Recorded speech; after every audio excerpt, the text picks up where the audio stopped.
What's up, guys? So I want to make another video and talk about power in Game of Thrones.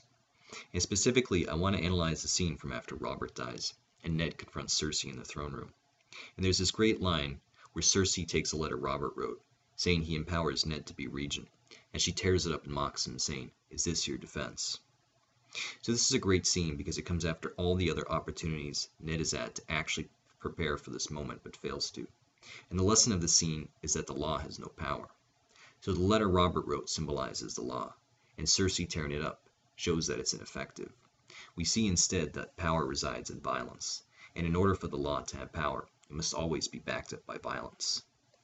So to give you an example, if in real life you break the law, you go to jail. The police arrest you and they put you in prison. But if there was no police, there would be no consequences. So the law is something that has no inherent effect.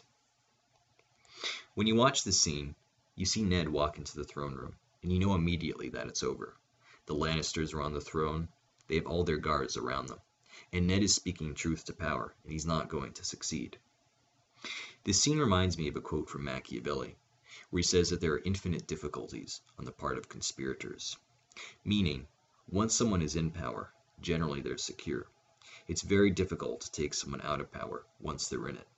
So when Renly came and asked Ned to kidnap the Lannister children, he was absolutely correct. Ned needed to move quickly and aggressively, otherwise he wasn't going to succeed. Ned did have other choices. He could have fled King's Landing, just like Renly, and gone back to Winterfell. And he could have done what Littlefinger suggested, which was support the Lannisters for the time being, and if an opportunity emerged later, support Renly or one of the other pretenders. But Ned wasn't going to do either of these things. So prior to this scene, we did see our one example of Ned not acting like an honorable fool. When Robert was on his deathbed and dictating, Ned changed the wording of the letter so that it read rightful heir and not Joffrey Baratheon.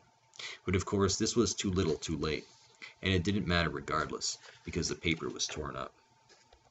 So these were just some thoughts I had. Power functions based on violence, not the law. That's the lesson of this scene. So when Cersei says, "What is your defense?" a piece of paper, and tears it up, she is exactly correct. Thanks for watching, guys, and I'll see you again.